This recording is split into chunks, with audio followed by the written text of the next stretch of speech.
South ఇండియాలోనే అతి తక్కువ ధరలకే నాణ్యమైన రత్నాలని అందించే ఏకైక సంస్థ 6 JVR.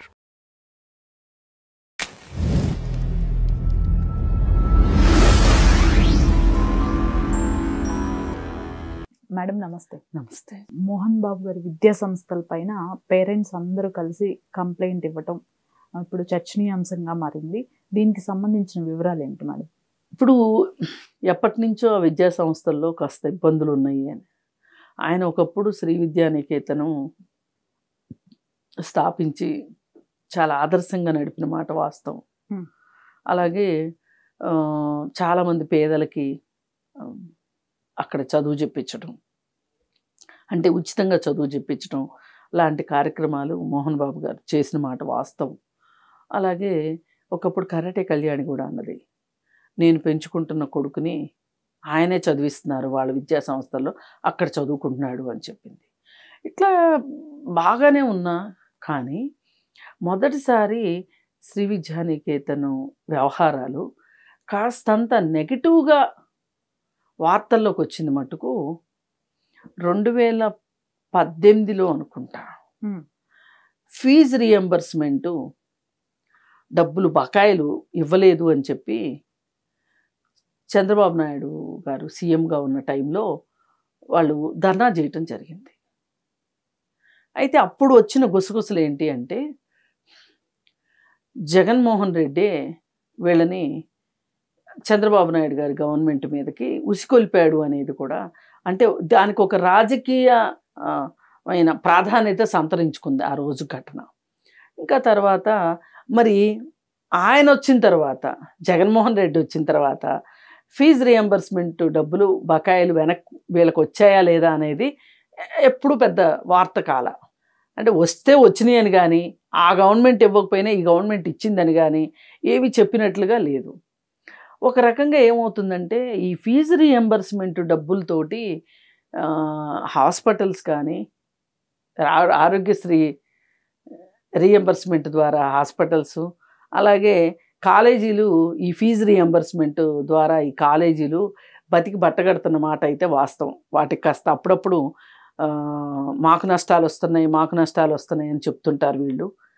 అది ఎంతవరకు వాస్తవమో తెలియదు కానీ వీళ్ళకి మట్టుకు గవర్నమెంట్ సైడ్ నుంచి డబ్బులు వచ్చేదైతే వాస్తవం.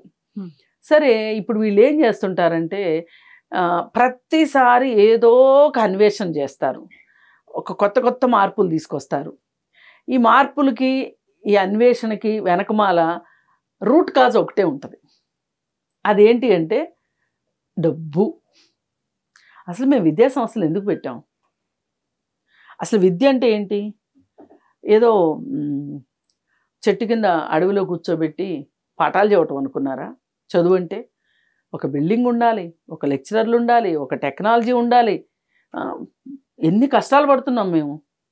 విద్యా సంస్థలు రన్ చేయడం అంటే జోక్ అనుకున్నారా అని మాట్లాడతారు. ఏ విద్యా సంస్థ ఓనర్ని కనిపించినా మాకు నష్టాలు వస్తున్నాయి, మేము ఇబ్బందులు పడుతున్నాం, మాకు అప్పులు అయిపోయినాయి అని చెప్తుంటారు. మళ్ళీ ఓ పక్కన ఆస్తులు పోగేసుకుంటూ ఉంటారు. సరే, ఏది ఏమైనప్పటికీ వీళ్ళు మార్పులు చేస్తారని చెప్పాం కదా, ఆదాయాలను పెంచుకోవటానికి. ఆ మార్పులు ఏంటి అంటే, హఠాత్తుగా బిల్డింగ్ ఫీజు కట్టమంటారు, హఠాత్తుగా ఏవో సెస్లు అంటారు, ఏవేవో అంటారు, మరి అవి తీసుకుంటారు. అలాగే డే స్కాలర్స్ ఇంటి దగ్గర నుంచి బాక్సులు తెచ్చుకుంటారు. ఇప్పుడు అందరికీ ఈ మెస్సుల్లో తినే ఇష్టం ఉండొచ్చు, ఉండకపోవచ్చు, డబ్బులు కట్టగలిగే శక్తి ఉండొచ్చు, ఉండకపోవచ్చు.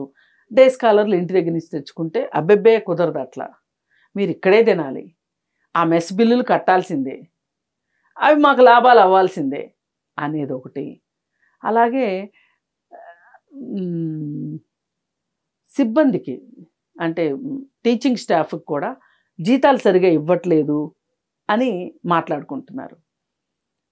మరి ఏది జరిగినా బయటికి పొక్కకుండా అయితే ఉండదు కదా. సరే, ఈ విషయం గురించి ఈ విద్యార్థుల తల్లిదండ్రులు ఒక సంఘంగా ఏర్పడి వాళ్ళందరూ కలిసి ఒకే రోజు ఒక మాట అనుకుని ఒక్కరొక్కరుగా వెళ్ళి అడుగుతుంటే వినట్లేదు కాబట్టి కొంతమందిగా వెళ్ళి అడగటం జరిగితే ఆ అడగటానికి వస్తున్నారని తెలిసి బౌన్సర్లతోటి వాళ్ళని కొట్టించడం జరిగింది. ఇది ఇంతకుముందు నేను చెప్పిన ఫీజులు పెంచటాలు, బిల్డింగ్ ఫీజులు, అది ఇది వాటన్నిటినీ మించింది ఇది. నీతో ఒక మనిషి బాధ చెప్పుకోవటానికి, వాళ్ళ కష్టం చెప్పుకోవటానికి, వాళ్ళ సాధక బాధకాలు చెప్పుకోవటానికి వస్తే కొడతావా? అంటే నీ దగ్గర డబ్బులు ఉన్నాయని, నువ్వు కాలేజీ అధినేతమని నీకంత పొగరు దేనికి? ఇలా చేసిన తర్వాత ఇక వాళ్ళు ఇలా కాదులే అని చెప్పి సాంకేతిక విద్యామండలి ఉంటుంది, అఖిల భారత సాంకేతిక విద్యామండలి. అక్కడి నుంచినే వీళ్ళకి అక్రిడిషన్స్ వస్తుంటాయి. అంటే ఈ కాలేజీకి గుర్తింపులు వస్తూ ఉంటాయి అన్నమాట. ఆ గుర్తింపు ఇచ్చే ఎవరైతే ఉన్నారో, అంటే ఈ సిలబస్ సెట్ చేసేది కానీ, ఎగ్జామ్స్ టైం టేబుల్ డిసైడ్ చేసేది కానీ, ఇలా ఏదైనా సరే ఆ సాంకేతిక మండలే చూస్తుంది. వాళ్ళ దగ్గరికి వెళ్ళి కంప్లైంట్ చేశారు వాళ్ళు తల్లిదండ్రులు.